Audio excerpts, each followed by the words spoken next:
मधुरं मधुरं स्वरूपं कर्मापि ते च मधुरं मधुरा स्मृतिश्च बुद्धिं प्रबोधय प्रभो मधुबोधशक्तिं विद्यां प्रयच्छ परमां परिभावयामि। कोमलं कूजयन् वेणुं श्यामलोऽयं कुमारकः वेदवेद्यं परं ब्रह्म भासतां हृदये मम। कूजन्तं राम रामेति मधुरं मधुराक्षरम् आरुह्य कविता शाखां वन्दे वाल्मीकिकोकिलं। निगमकल्पतरोर्गलितं फलं शुकमुखादमृतद्रवसंयुतं पिबत भागवतं रसमालयं मुहुरहो रसिका भुवि भावुकाः। तृणादपि सुनीचेन तरोरपि सहिष्णुना अमानिना मानदेन कीर्तनीय सदा हरि। नारायणाखिल गुरो भगवन् नमस्ते शिवाय नमः शिवलिंगाय नमः। तन्मे मनः शिव संकल्पमस्तु सर्वे भवन्तु सुखिनः। श्री राम जय राम जय जय राम।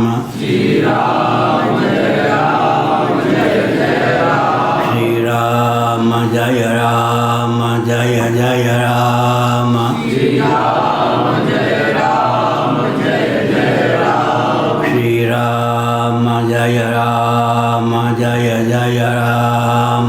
श्री राम जय राम जय जय राम।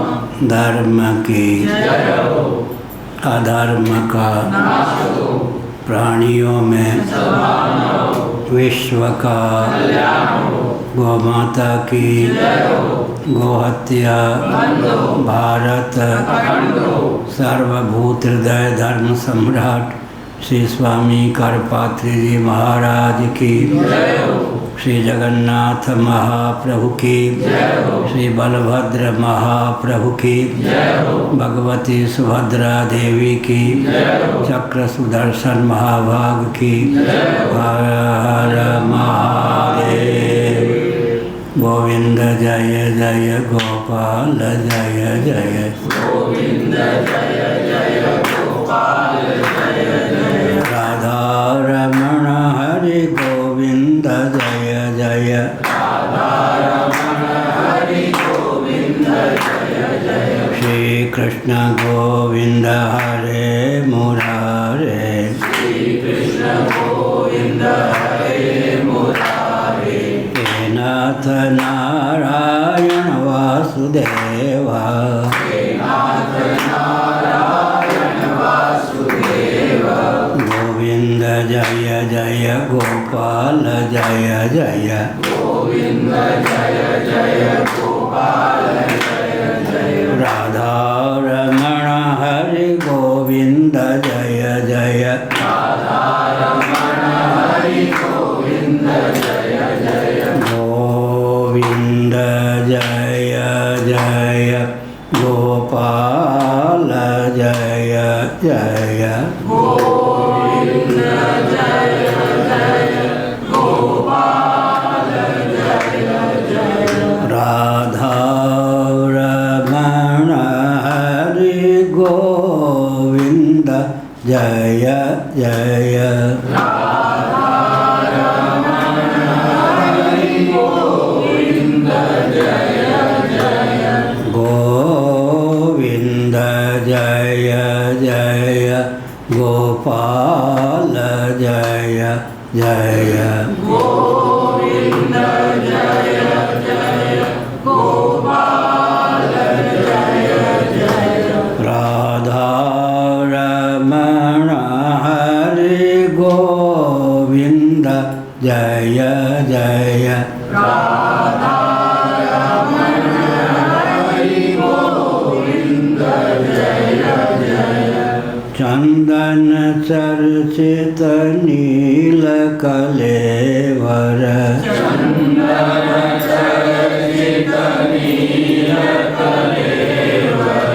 पीत वसन वनमाली जय जय। पीत वसन वनमाली जय जय। गेली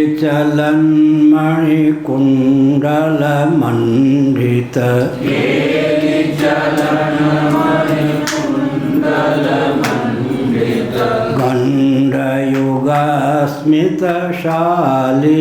जय जय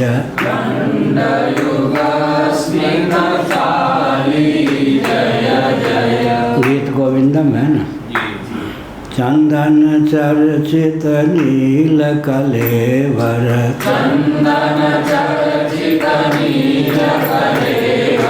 पीत वसन वन माली जय जय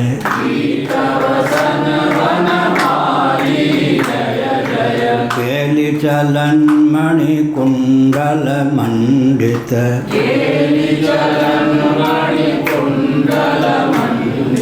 गंडयुग स्मितशाली जय जय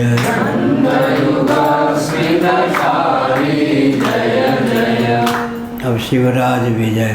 सखी है नंद तनय आगच्छति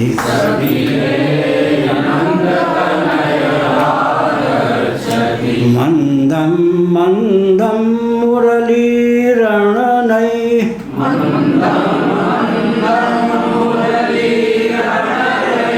समधिक सुखं प्रयच्छति सखी है नंदतनय आगच्छति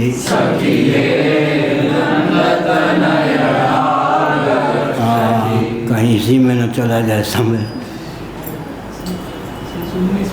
और भामती कौन सी पंक्ति? हाँ चौथी ऊपर से नहीं। नारायण ब्रह्मसूत्र द्वितीय अध्याय द्वितीय पाद प्रथम सूत्र वाचस्पति मिश्र विरचित भामती 619 पृष्ठ पंक्ति 4।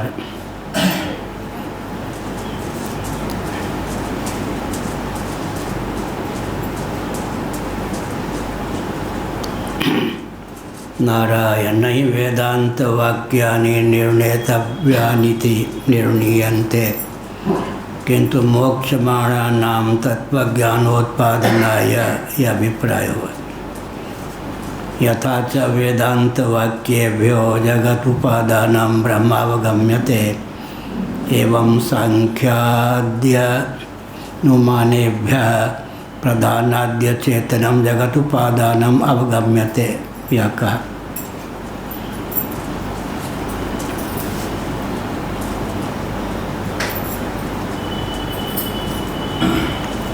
वेदांत का अर्थ बताया वेदों का शिरोभाग।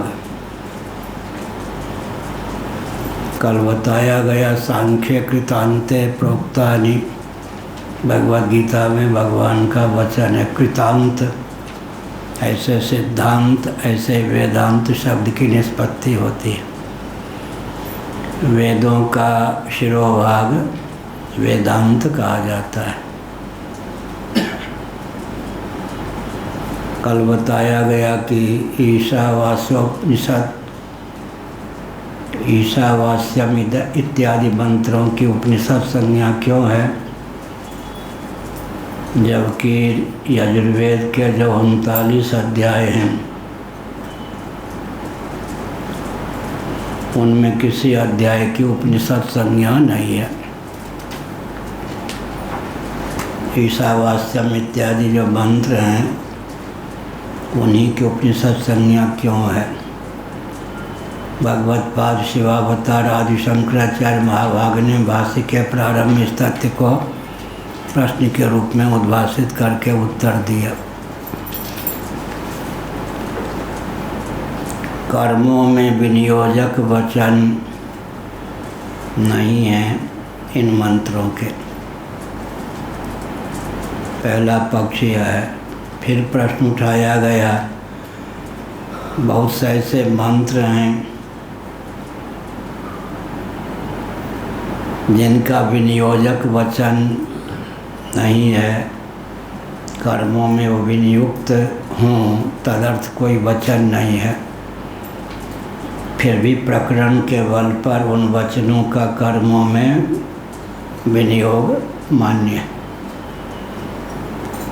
तो उसका उत्तर दिया, विनियोजक वचन नहीं है। पहला कारण है, जिस स्तर के आत्म तत्व का विज्ञान ईशावास्यम इत्यादि मंत्रों के माध्यम से प्राप्त होता है, उस स्तर का आत्म तत्व कर्ता भोक्ता हो ही नहीं सकता। उस स्तर के आत्म तत्व का कर्मों में उपयोग और विनियोग नहीं हो सकता, क्योंकि अविक्रिय विज्ञान घन आत्म तत्व के उद्दीपक प्रतिपादक ये वचन हैं। अतः इनका नाम उपनिषद है। उपनिषद शब्द का अर्थ भी कठोपनिषद शंकर भाष्य के अनुसार सुलभ है। समीपता से अज्ञान और अज्ञानकृत जितने अनर्थ हैं सबका जो उच्छेदक हो उसी का नाम उपनिषद है। श्रीमद् भगवद गीता सुपनिषद, उपनिषद शब्द स्त्रीलिंग है, इसलिए गीत को ही गीता कह दिया गया। पुष्पिका गीता, गीता की पुष्पिका माने अंतिम में जो परिचय दिया गया। आजकल शीर्षक या हेडिंग पहले लिखते हैं, पहले वस्तु स्थिति का प्रतिपादन करने के बाद उसका परिचय दिया जाता था, उसी को पुष्पिका कहते थे। श्रीमद् भगवद गीता सुपनिषद, उपनिषद क्यों है? गीता उपनिषद तो नहीं है, उपनिषद तुल्य है, क्योंकि वेद तो नहीं है गीता, न वेदों का शिरोभाग है। इसलिए कल यह भी कहा गया कि भगवान का ही वचन क्यों न हो, यदि वेद विरुद्ध होगा तो भगवद वचन को ही वेद के अनुरूप लगाना होगा। भगवद वचन के अनुरूप वेदों को नहीं ढाला जा सकता। इसलिए ईश्वर के वचन से भी अधिक महत्वपूर्ण वेदों का वचन है। कल यह भी कहा गया कि सच्चिदानंद स्वरूप सर्वेश्वर के सृष्टियादि विषयक ज्ञान में अभंग आनपूर्वी घटित जो शब्द राशि हैं उन्हीं का नाम वेद है। वेद को लेकर, वेद की अपौरुषेयता को लेकर जितने वचन हैं उन सब का अनुशीलन करने पर इस वाक्य की संरचना की गई है। सच्चिदानंद स्वरूप सर्वेश्वर के सृष्टियादि विषयक विज्ञान में अभंग आनपूर्वी घटित शब्द राशि का नाम है वेद। अभंग आनपूर्वी घटित अनादि, और जोड़ दें तो सोने में सुगंध।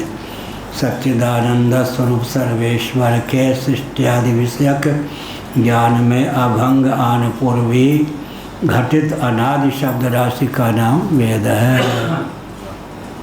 सच्चिदा लिख लीजिए पाठक जी। सच्चिदानंद स्वरूप सर्वेश्वर के, सच्चिदानंद स्वरूप सर्वेश्वर के सृष्टियादि विषयक ज्ञान में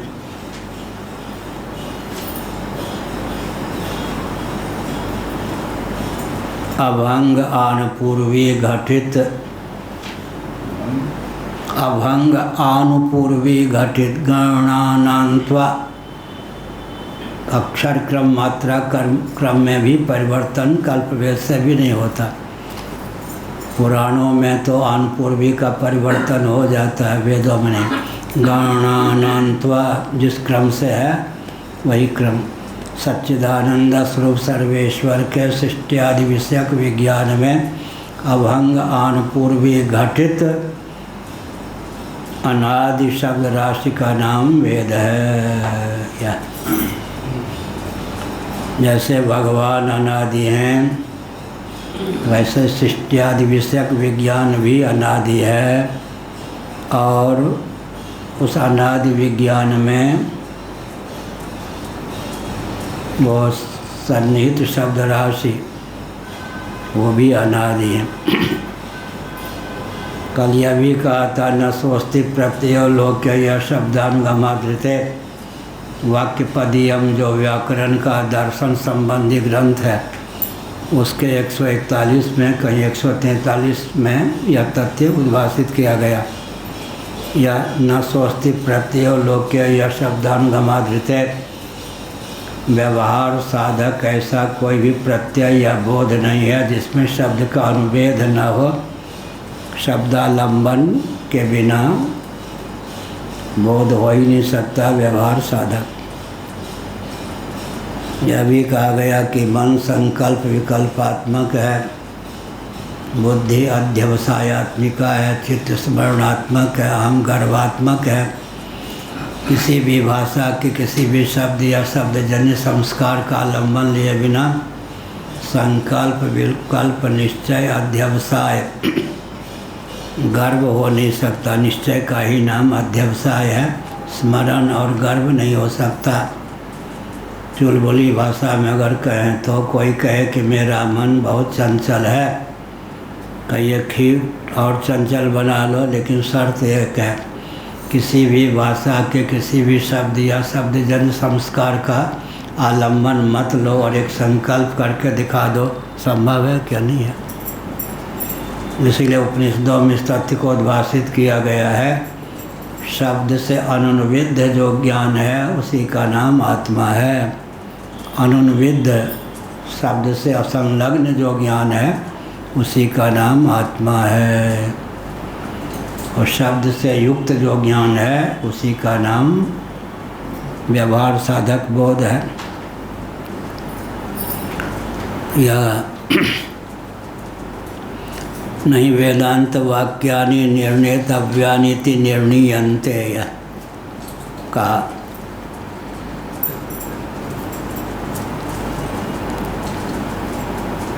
कहाँ था? हाँ, किंतु मोक्षमाणानां तत्वज्ञानोत्पादनाय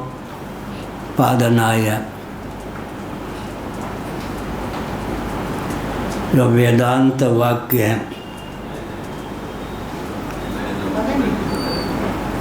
बैठिए,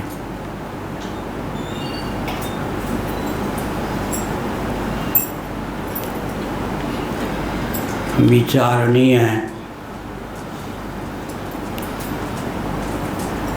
इतना उद्देश्य लेकर ही वेदांत वाक्यों की प्रवृत्ति नहीं हुई है।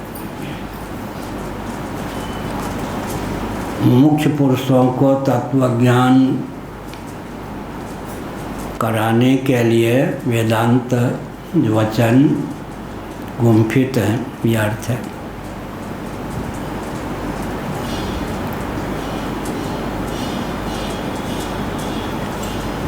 वेदांत वाक्य जो होते हैं जगत की उपादान कारणता उनके अनुसार ब्रह्म में चरितार्थ होती है।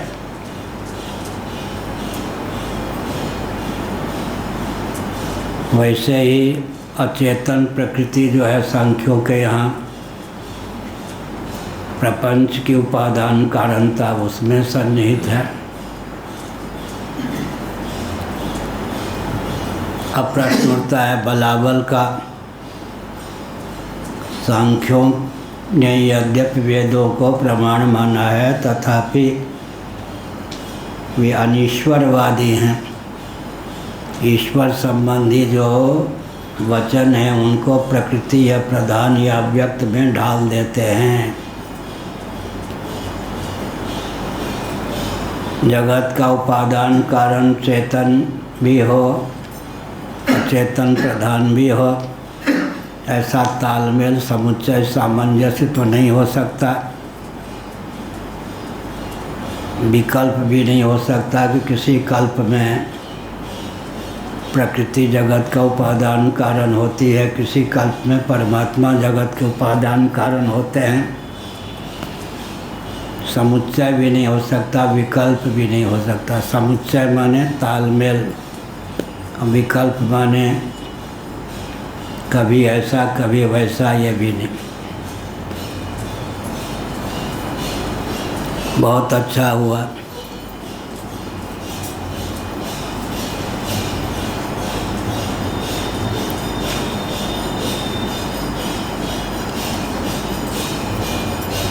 नहीं न च व्यवस्थित वस्तुनि विकल्पो युज्यते। पिछले दिनों कहा गया कि जो व्यवस्थित वस्तु है उसमें विकल्प क्या कहेंगे। रस्सी है तो रस्सी ही है, सर्प है तो सर्प ही है। कौन कह रहे हैं? हाँ, क्या कह रहे? चौथी लाइन नहीं वेदांत वाक्यानि, कह तो दिया नहीं वेदांत वाक्यानि निर्णेतव्यानि निर्णीयन्ते किंतु मोक्षमाणानां तत्वज्ञानोत्पादनाय। जो मुमुक्षु पुरुष होते हैं, मुमुक्षु व्यक्ति होते हैं, उनके वो तत्व ज्ञान प्राप्त हो सके, उनके जीवन में तत्व ज्ञान की उत्पत्ति हो सके, इसलिए है। अर्थात मुमुक्षु का अर्थ होता है विवेक वैराग्य सत्य संपत्ति, मुमुक्षा संपन्न व्यक्ति। पिछले दिनों कहा गया मुमुक्षा का नाम न लें, विवेक वैराग्य समदम उपरति तितिक्षा श्रद्धा समाधान को नाम है सत्य संपत्ति। विवेक का फल है वैराग्य, और वैराग्य के मूल में होना चाहिए विवेक। दासबोध समर्थ रामदास जी का उपदेश है, उसमें इस तथ्य को उद्भाषित किया गया कि किसी के जीवन में विवेक तो परिलक्षित होता है, लेकिन वैराग्य परिलक्षित नहीं होता, तो समझना चाहिए विवेकाभास है। विवेक का पर्यवसान वैराग्य में होना ही चाहिए। वैराग्य का विषय परमात्म तत्व नहीं, आत्म तत्व नहीं, अनात्म तत्व ही हो सकता है। तो किसी के जीवन में वैराग्य बाहर से दिखता है, दिगंबर है या टाटी पहनता है, निंदा में तात्पर्य नहीं है। टाट पाट पहनने वालों को देखा कहाँ जाके फंस गए, भगवान ने बचा।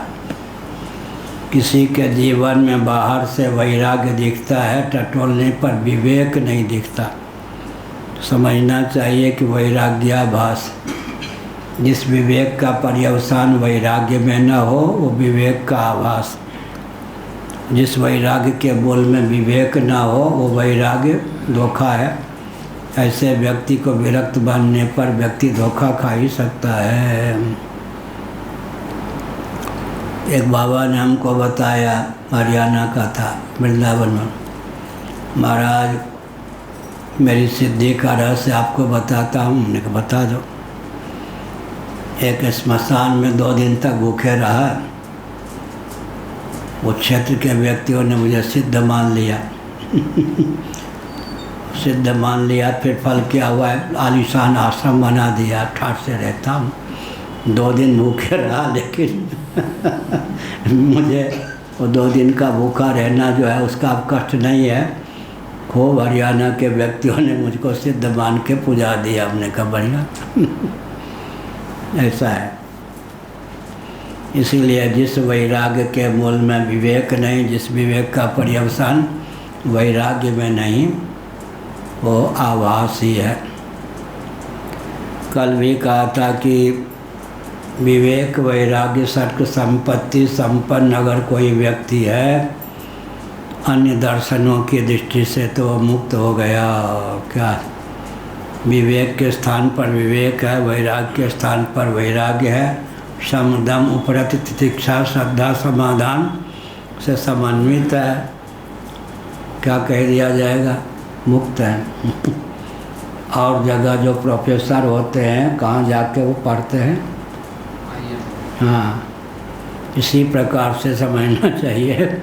और जगह जो मुक्त घोषित कर दिए गए, और जगह माने वैशेषिक प्रस्थान में, न्याय प्रस्थान में, योग प्रस्थान में, सांख्य प्रस्थान में जो मुक्त सिद्ध कर दिए गए, ये तो मुक्त हो गए भाई। लेकिन वेदांता प्रस्थान में अगर मुमुक्षा नहीं है, विवेक वैराग्य सठ संपत्ति संपन्नता होने पर भी मुमुक्षा नहीं है, तो प्रतिबंध भयंकर है। यह है। कल कहा था कि शास्त्र और ईश्वर की दृष्टि को प्रमाण मानना चाहिए, गुरु गोविंद ग्रंथ को प्रमाण मानना चाहिए। ये तो सर्वाणि कर्माणि मयि सन्न्यस्य मत्पराः अनन्येनैव योगेन माम ध्यायन्तु उपासते। गीता। इतनी योग्यता किसी के जीवन में है, वो तो जीवन मुक्त मान लिया जाएगा। स्वयं ही कहेगा अब क्या है। ये तो सर्वाणि कर्माणि मयि सन्न्यस्य, तो समस्त कर्मों का मेरे प्रति समर्पण करते हैं। ये तो सर्वाणि कर्माणि मयि सन्न्यस्य, फिर उपासते। ये तो सर्वाणि कर्माणि मयि सन्न्यस्य, यह। लेकिन भगवान ने क्या कहा, तेषाम् हम समुद्धर्ता मृत्यु संसार सागरात्। ये तो सर्वाणि कर्माणि मयि सन्न्यस्य मत्पराः अनन्येनैव योगेन माम ध्यायन्तु उपासते। इतनी क्षमता संपन्न होने पर तो भक्तराज जीवन मुक्त लोग कह ही देंगे। इसलिए चेले चेली से प्रमाण पत्र लेने से काम नहीं बनेगा। यमराज की एक घुरकी में ही वो प्रमाण पत्र समाप्त हो जाएगा। गुरु गोविंद ग्रंथ तीनों में सामंजस्य स्थापित कर। तेषाम् अहं समुद्धर्ता मृत्यु संसार सागरात् भवाम नचरात पार्था मय्यावेशित चेतसाम्। ऐसे जो महान भाव हैं उनका शीघ्र ही मैं मृत्यु रूप संसार सागर से उद्धार करता हूँ। मृत्यु रूप संसार सागर में है ही नहीं, तो उद्धार करने की आवश्यकता क्या है। अर्थात भगवान के दृष्टि में ऐसा उच्च कोटि का साधक भी मृत्यु रूप संसार सागर में निमग्न है, लेकिन भगवान के प्रति समर्पित होने के कारण भगवान स्वयं ही और शीघ्र ही भवसिंधु से उसका उद्धार कर लेते हैं। नहीं वेदांत वाक्यानि निर्णेतव्यानि निर्णीयन्ते। वेदांत वाक्य जो है विचारणीय है, इतना ही उद्देश्य लेकर वेदांत शास्त्र की प्रवृत्ति नहीं हुई है, बल्कि किंतु मोक्षमाणानां तत्वज्ञानोत्पादनाय। जो मुमुक्षु हैं उनको तत्वज्ञान प्राप्त हो सके, उनके जीवन में तत्व ज्ञान की समुत्पत्ति हो सके, इसलिए ये वेदांत वाक्य हैं। यह ज्ञान तो उत्पाद्य है, स्वरूप उत्पाद्य नहीं है। स्वरूप तो ज्ञान स्वरूप ही है, आत्म तत्व ज्ञान स्वरूप है। लेकिन जिस ज्ञान से उद्धार होगा, कल्याण होगा, स्वरूप स्थिति सदा बनी रहेगी, अनात्म वस्तुओं के अनुरूप आत्म मान्यता का त्याग होगा, वो तो फिर क्या है, वेदांत वाक्य के द्वारा सुलभ ज्ञान ही हो सकता है, वेदांत वाक्यों के द्वारा। या आज सुबह के पाठ में भी और अभी जो भागवत में मुक्ति को परिभाषित किया है दूसरे स्कंध में, वहाँ अहम कोटि का अणु परिमाण परिमित जिन लोगों को जिन प्रस्थान में आत्म तत्व मान्य होगा, वहाँ पर सुबह के पाठ में भी ये आया, अभी ब्रह्मसूत्र में कई दिनों से चल रहा है कि स्वरूप तो उत्पाद्य है नहीं, जो वास्तव में नहीं है, अन्य रूप में अगर हो जाएगा तो स्थायित्व तो होगा नहीं उसमें। तो जो मुक्ति हित्वाम यथारूपम स्वरूपेण व्यवस्थित, ये जो भागवत का वचन है, इसके अनुसार तो फिर वो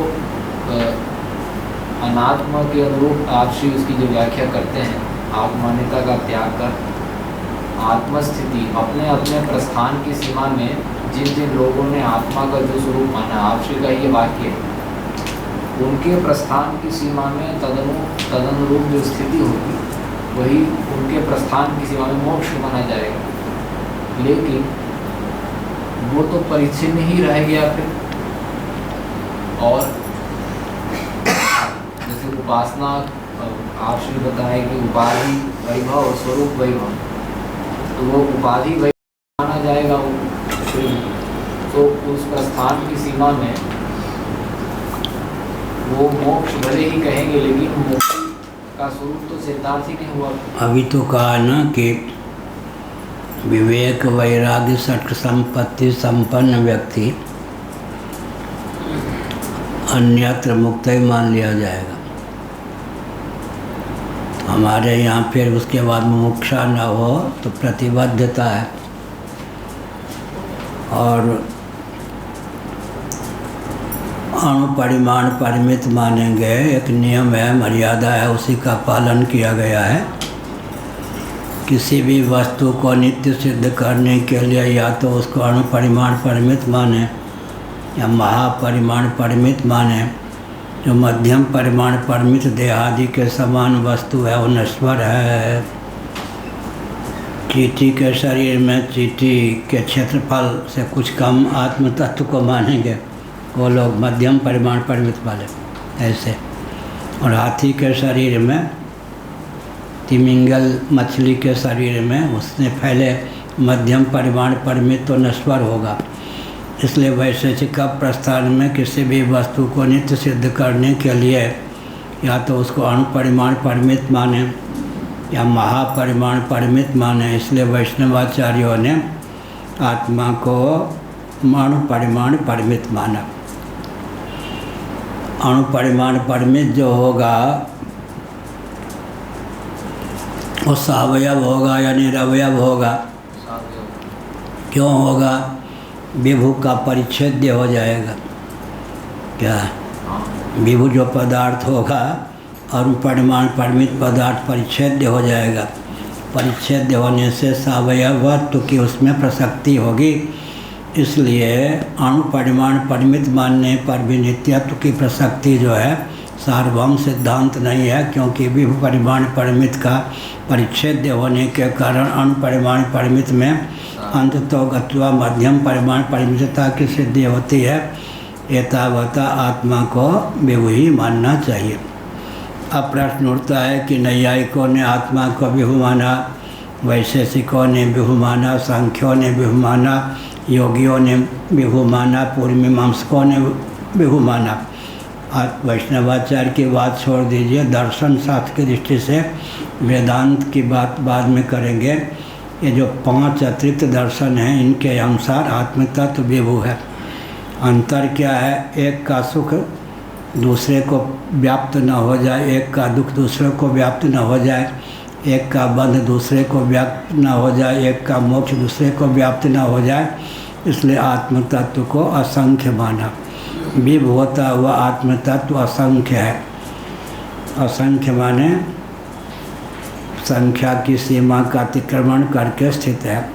तब भगवान शंकराचार्य महाभाग ने इस तथ्य को उद्भाषित किया कि औपाधिक भेद से अगर काम चलता हो तो स्वाभाविक भेद मानने की क्या आवश्यकता। आकाश को एक मान लें घट मठादि के योग से, घटाकाश मठाकाश इत्यादि औपाधिक भेद की सिद्धि हो सकती है।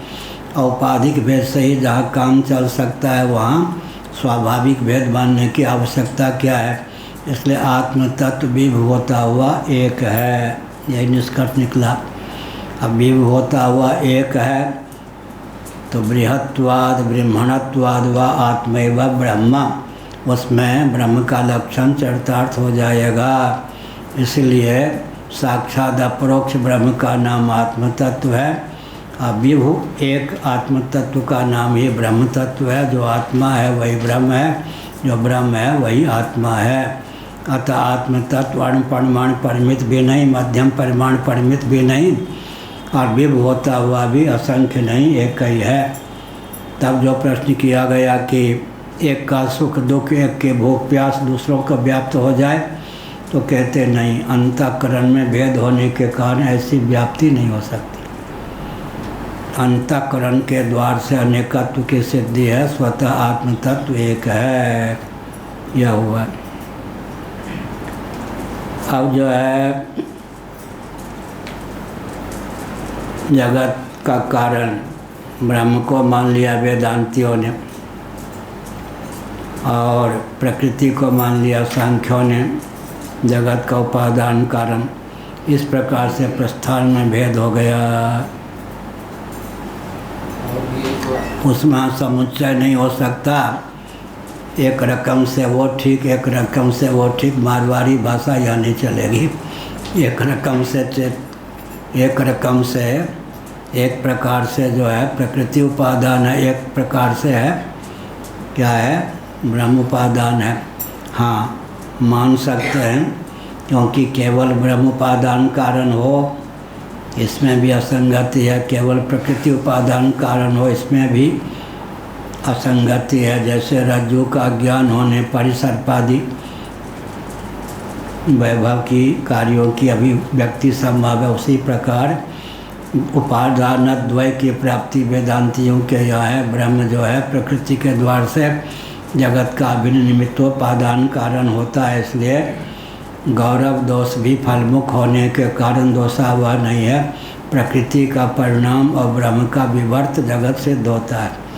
अब कोई कहे कि दृष्टांता सिद्धि नामक दोष की प्रसक्ति हुई, इसका उत्तर यह है कि रज्जु का ज्ञान और रज दोनों के योग से सर्पादि की प्रतीति होती है। रज्जु हो, रज्जु का ज्ञान न हो, और अज्ञान किसका? एक विचित्र बात है, अज्ञान और ज्ञान को, जिस ज्ञान को विषय नहीं चाहिए वो ज्ञान तो स्वरूप हो गया, और जिस अज्ञान को विषय नहीं चाहिए तो अज्ञान ही कहाँ सिद्ध होगा? किसका अज्ञान? घट का अज्ञान, पट का अज्ञान, भवन का अज्ञान, अमुक का अज्ञान। अज्ञान है तो विषय की अपेक्षा होगी, और ज्ञान है तो विषय की, किस विषय का ज्ञान? तो व्यवहार साधक जो ज्ञान होगा उसको विषय देना ही पड़ेगा। घटक ज्ञान, पटक ज्ञान। आप क्या कह रहे थे? दूसरा, आज सुबह एक जिज्ञासा आई जो लोग स्वाभाविक भेद की दृष्टि से विचार करते हैं, हम लोग भी अगर सत्य सहिष्णुता की दृष्टि से अगर विचार करें तो भी स्वाभाविक भेद संपन्नता को अगर माने तो दो अनेक जीव तो उनमें स्वाभाविक भेद तो बने बहुत हो जाता है, तो दो ही अगर चेतन मान लें तो एक कालावच्छेदे वैज्ञानिक दृष्टि से भी दो चेतन की स्वाभाविक भेद संपन्न, स्वरूपता भेद संपन्न दो चेतन की विद्यमानता संभव है जगत में। उसमें कोई दृष्टांत ही नहीं मिलेगा, तो उसको कैसे फिर सत्य सहिष्णुता की दृष्टि से भी अगर हम लोग विचार करें तो कैसे उसमें कोई दृष्टांत प्राप्त करेंगे? और हम लोग तो उपाधि भेद मानते हैं, नहीं सत्य से नानात्वम। हाँ, श्रीमद् भागवत के सप्तम स्कंद में कहा गया, नहीं सत्य से नानात्वम, सत्य भी हो अनेक भी हो संभव नहीं जी। इसलिए सत्य होगा, एक ही होगा। दूसरी बात, वैशेषिकों के यहाँ जो अर्थक क्रियाकारी है उसका नाम सत्य होता है। सत्य होकर भी कोई पदार्थ नित्य नहीं हो सकता। नित्य तो सत्य होता ही है, पर सत्य नित्य हो यह आवश्यक नहीं है सांख्यों ये योगी क्या वैशेषिकों के अनुसार, क्योंकि घटपट आदि भी सत्य है, क्योंकि अर्थक क्रियाकारिता माने इनकी उपयोगिता सिद्ध है। सत्य तो क्या है? अर्थक क्रियाकारित्व, प्रयोजन की सिद्धि जिससे हो सत्य, मतलब की सिद्धि जिससे हो सत्य है ही। लेकिन उनके यहाँ जो सत्य है वह नित्य है, ऐसा नहीं। परमात्मा तत्व नित्य है और सत्य है, लेकिन जगत सत्य होता हुआ भी नित्य नहीं है। वेदांतों के अनुसार क्या कहेंगे? अनित्य, नित्य के विरुद्ध क्या शब्द बोलेंगे? अनित्य। सत्य के विरुद्ध तो नित्य और सत्य एक हो गया, तो असत्य और अनित्य एक हो ही गया। इसलिए तीन शब्दों की प्रसक्ति होती है। जगत अनित्य है, जगत मिथ्या है, जगत असत्य है, और चौथा शब्द ले लें तो जगत सत्य है। जगत को लेकर कितने शब्द हो गए। जगत सत्य है, सत्यस्य सत्यम, भागवत और बृहदारण्यक उपनिषद। सत्यस्य सत्यम, सत्यम प्रथमा विभक्ति जो है परमात्मा के, सत्यस्य संबंध विभक्ति जो है वो जगत के लिए। सत्य भी है, जगत हो गया सत्य से सत्यम, वो परम सत्य हो गया सत्य से सत्यम। असत्व माँ सदगमय में असत कहा जगत को। ब्रह्म सत्यम जगन मिथ्या, निरालंबोपनिषद। असतो माँ सदगमय बृहदारण्यक है, निरालंबोपनिषद। ब्रह्म सत्यम जगन मिथ्या, मिथ्या भी कह दिया, असत भी कह दिया। असतो माँ सदगमय, सत्य से सत्यम में सत्य भी कह दिया, इधर मिथ्या भी कह दिया। अनित्य, नित्यो नित्या नाम भी होता, नित्यो अनित्या नाम भी हो जाता। और का प्रश्लेष न माने तो इसका मतलब जगत अब क्या बला है। जितने शब्दों का प्रयोग किया गया जगत के लिए गुणोपसंहार न्याय से एक जगह लिख करके फिर विचार करें। क्या एक दृष्टि से असत्य है, एक दृष्टि से सत्य है, एक दृष्टि से मिथ्या है, एक दृष्टि से अनित्य है, तो सबका सार निकलेगा अनिर्वचनीय में। और ब्रह्म तो नित्य ही है, सत्य ही है। तो सत्य होता हुआ नित्य है, नित्य होता हुआ सत्य है। जो सत्य है वही नित्य है, क्योंकि सत्य के विपरीत को असत कह देंगे। जगत के लिए असत शब्द का प्रयोग हमने अभी जो ग्रंथ लिखा है ना, उसमें शून्य कितने अर्थों में प्रयुक्त होता है। शून्यागार कहेंगे तो अभाव के अर्थ में प्रयुक्त होता है। शून्य नाम शून्य साक्षिणी देवी उपनिषद में, यहाँ अनित्य के लिए, मिथ्या के लिए भी शून्य शब्द का प्रयोग होता है, और निर्विशेष के लिए भी शून्य शब्द का प्रयोग होता है। अभावार्थक भी शून्य शब्द है, अनित्य के अर्थ में भी शून्य शब्द है, मिथ्या के अर्थ में भी शून्य शब्द है, निर्विशेष के अर्थ में भी शून्य शब्द है, और प्रतीक के अर्थ में भी गणित में शून्य है। 10 का अर्थ क्या होगा? 1 धन 9 प्लस 9। 10 लिखने में जब शून्य हुआ, वो शून्य क्या कहता है? प्लस 9 का प्रतीक हुआ या नहीं? और 20 लिखेंगे तो शून्य का महत्व क्या हो गया? प्लस 18। और 90 लिखेंगे तो प्लस 81 हो गया। तो क्या 81 कहाँ से आ गया? 9 को 9 से गुणा करेंगे। 90 में जो दहाई स्थानापन्न 9 है, उसको 9 से गुणा कर देंगे तो 9 9 81। तो 9 + 81 = 90 हुआ या नहीं? तो शून्य क्या हो गया जी? 10 में शून्य क्या हुआ? 10 में शून्य की कीमत कितनी हुई? +9। और 20 में 18, 2 से गुणा कर दिया। 30 में 27, और 40 में 36, और 50 में 45, और 60 में 54, और 70 में 66, 63, और 80 में 72, 72, और 90 में 99 81। तो अब शून्य स्थान भेद हो गया या नहीं? व्यवहार में क्या हुआ? 111 इकाई स्थानापन्न 1 का अर्थ कितना हुआ चिन्मयी? ना देखो, भाषा समझती हो। 111 लिखेंगे, इकाई स्थानापन्न 1 है, उसकी कीमत कितनी हो गई? क्या पता, भाषा बैठ जाओ। 1 ही, और दहाई स्थानापन्न 1 है तो 10 है, और तीसरा जो 1 है सैकड़ा स्थानापन्न 100 धन 10 धन 1 बराबर 111। एक ही वस्तु है, स्थान भेद से उसका महत्व कितना हो गया? 222 में जो इकाई स्थानापन्न 2 है, उसका अर्थ क्या हो गया?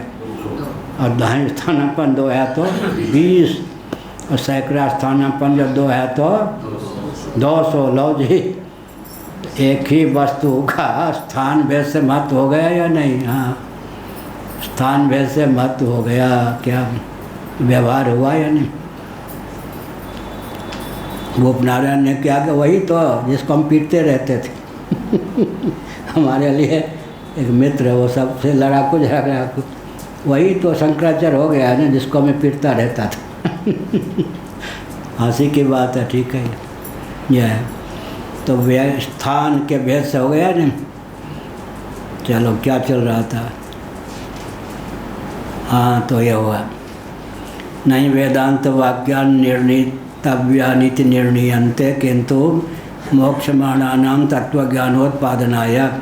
जो मुमुक्षु हैं, निर्णय करने के लिए वेदांत वाक्यों की प्रसक्ति नहीं है, बल्कि जो मोक्षमाणानां मुमुक्षु हैं उनको तत्व ज्ञान प्राप्त हो सके, उनके जीवन में तत्व ज्ञान की उत्पत्ति हो सके। तत्व ज्ञानोत्पादनाय, स्वरूपभूत ज्ञान उत्पाद्य नहीं है, तत्व ज्ञान तो उत्पाद्य है। यह हुआ उत्पाद्य, आप्य, संस्कार्य, विकार्य, चारों से रहित है आत्मा। क्या कहा? आत्म तत्व उत्पाद्य नहीं है और संस्कार्य भी नहीं, संस्कार का विषय भी नहीं, विकारी भी नहीं है और आप्य भी नहीं है, माने अप्राप्त की प्राप्त। चावल इत्यादि, भात इत्यादि बनाते हैं तो क्या हो गया? उत्पाद्य भी है, संस्कार्य भी है, विकारी भी है, आप्य भी है। और आत्म तत्व क्या है? न उत्पाद्य है, न आप्य है, न संस्कार्य है, न विकार्य। उत्पाद्य, उत्पादन करने योग्य, विकार्य, विकृत होने योग्य, संस्कार्य, संस्कार होने योग्य, और आप्य, अप्राप्त, जैसे प्राप्त किया जाए स्वर्ग इत्यादि अभिमान लिए अप्राप्त है, यज्ञ इत्यादि के द्वारा प्राप्त कर सकते हैं। आत्म तत्व न उत्पाद्य है, न विकार्य है, न संस्कार्य है, न आप्य है, चारों से रहित है और वंध्यापुत्र के समान भी नहीं है क्या पांचों से विलक्षण हुआ या नहीं? वंध्यापुत्र उत्पाद्य है क्या? उत्पाद्य भी नहीं, संस्कारी, अविकारी और आप्य, लेकिन हो सकता है। हाँ, लो ये सब है ना, ये ढंग से अध्ययन करने पर कोई हिला डुला नहीं सकता ना। वंध्यापुत्र न उत्पाद्य है, न आप्य है, न विकारी है, न संस्कारी है।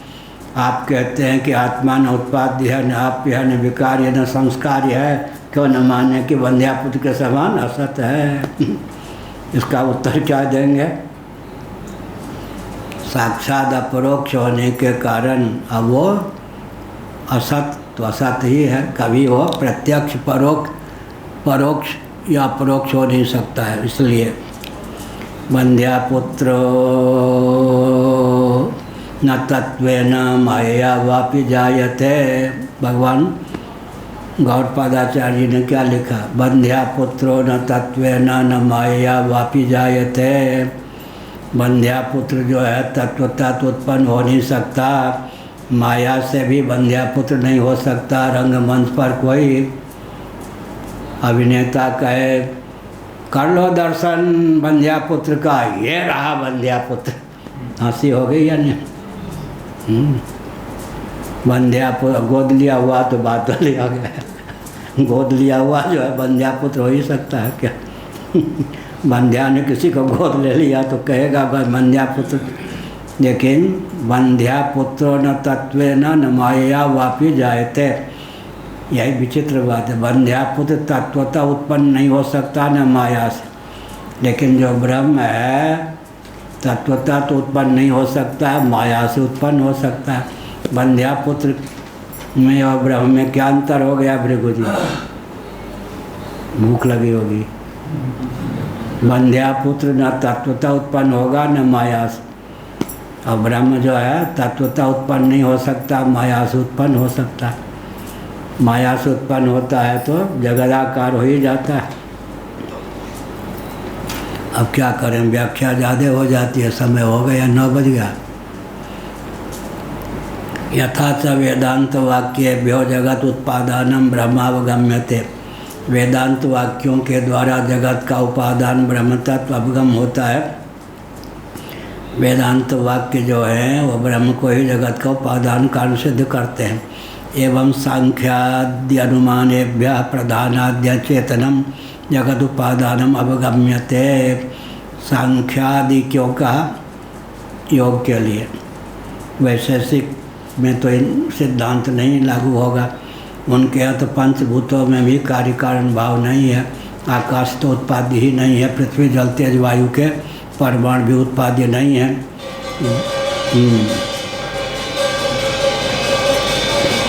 सांख्यादि के आगे जो आदि लिखा भामतीकार ने, वो योग सम्मत, योग के यहाँ, योगियों के यहाँ क्लेश कर्म विपाक आशय से परामृष्ट पुरुष विशेष का नाम ईश्वर है, लेकिन वो ईश्वर को जगत का उपादान कारण तो अभी नहीं मानते।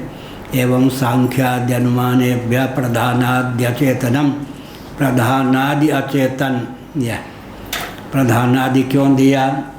इनके यहाँ तो पृथ्वी जल तेज वायु के जो परमाणु हैं, वैशेषिकों के यहाँ, नैयायिकों के यहाँ, वे जगत के आरंभक हो जाते हैं। कितने वाद होते हैं? संयोगवाद, परिणामवाद, आरंभवाद, विवर्तवाद। जगत को लेकर कितने वाद होते हैं? कौन कौन? पंडित जी, भूख लगी है। संयोगवाद, आरंभवाद, परिणामवाद, विवर्तवाद, 4 वाद होते हैं। परमाणुओं का जो पुंज है, अतीन्द्रिय परमाणुओं का पुंजीभूत स्वरूप, वो दिखाई पड़ जगत के रूप में परिणत हो जाता है, जगत के रूप में परिलक्षित होता है। संयोगवाद हो गया। हाँ, क्या करें? अच्छा, परम क्या है? पहले हमने कहा संयोगवाद, फिर होता है उससे ऊपर आरंभवाद, उसके बाद होता है परिणामवाद, उसके बाद होता है विवर्तवाद। कारण को लेकर 4 ही प्रसक्ति है। अतीन्द्रिय परमाणुओं का जो संयोग है वही जगत के रूप में परिलक्षित होता है। पृथ्वी जल तेज वायु के संयोगवाद उनके यहाँ हो गए। किनके यहाँ? वह ये जो बौद्ध इत्यादि के यहाँ प्राप्त हो जाता है। आरंभवाद जो है, परमाणु जो हैं वो क्या हो जाते? जगत के आरंभक, दोनों के इत्यादि के क्रम से। वैशेषिकों के यहाँ, सांख्यों के यहाँ परिणामवाद है, प्रकृति का परिणाम जगत है, ब्रह्म का विवर्त जगत है हमारे यहाँ। ब्रह्मोपादानक, प्रकृति उपादानक, तो कितने वाद हो जाते हैं? संयोगवाद। दूसरा क्या हो जाता है? आरंभवाद। तीसरा क्या हो जाता है? परिणामवाद। चौथा क्या हो जाता है? विवर्तवाद। किस वाद को मानते हैं आप? विवर्त को? अच्छा, विवर्त माने विरुद्ध रूप से वर्तना, परिलक्षित होना, हो कुछ और हो कुछ, दिखाई पड़े कुछ। रज्जु सर्प के रूप में, सीपी चांदी के रूप में, ये विवर्त हुआ। परिणामवाद, दूध का दही परिणाम। ऐसा है क्या? नहीं। परिणामवाद में क्या होता है? उधर से आवाज़ आ गई ना। परिणामवाद में क्या होता है? परिणामवाद 2 ढंग का होता है, त्रिढंग का। दूध का परिणाम दही हो गया, तो फिर दही से दूध की प्राप्ति नहीं हो सकती, और दूध गया, फिर दूध गया। एक परिणामवाद है कारण अपने से सन्निकट सविशेष रूप में परिणत हो जाने पर भी अपने अस्तित्व को सिद्ध रखे। जैसे कि आकाश के रूप में विद्यमान रहने पर भी अपने से सन्निकट निर्विशेष वायु को उत्पन्न कर देता है। वायु तत्व अपने स्वरूप में विद्यमान रहकर भी अपने से सन्निकट अग्नि को उत्पन्न करता है। अग्नि तत्व अपने स्वरूप में विद्यमान रहने पर भी अपने से विलक्षण निकट सविशेष जल को उत्पन्न करता है। जल तत्व अपने स्वरूप में विद्यमान रहने पर भी क्या है, पृथ्वी को उत्पन्न करता है। लेकिन पृथ्वी जो है अपने से विलक्षण किसी कार्य को उत्पन्न नहीं कर सकती। वृक्षादि पृथ्वी के कार्य होने पर भी कौन है, ये तारतम्य संघात है, न कि तत्वांतर परिणाम। चरम कार्य किसको कहेंगे, जो अपनी अपेक्षा विशेषता संपन्न किसी वस्तु को उत्पन्न करने में समर्थ न हो, यानी उत्पन्न न करता हो। पृथ्वी चरम कार्य क्यों है, क्योंकि वृक्षादि जो उसके कार्य हैं उनमें कोई छठा गुण शब्द स्पर्श रूप रस गंध के अतिरिक्त गुण परिलक्षित नहीं होता। ब्रह्म निर्विशेषता, परमात्मा पकार, परमात्मा निर्विशेषता की अवधि है और पृथ्वी सविशेषता की अवधि है। अगर पृथ्वी से भी कार्य तो फिर क्या होगा, कहीं विराम नहीं होगा। कार्य कारण को व्यवस्थित करने के लिए परमात्मा तत्व निर्विशेषता की अवधि और पृथ्वी जो है सविशेषता की अवधि है। वृक्षादि जो है उनको क्या कहते हैं, तत्वांतर परिणाम न हो करके वृक्षादि जो है मिट्टी के पृथ्वी के क्या हैं, तारतम्य संघात। हर महादेव। श्रीमद् जगत भूषण आचार्य भगवान जय। सत्य सनातन धर्म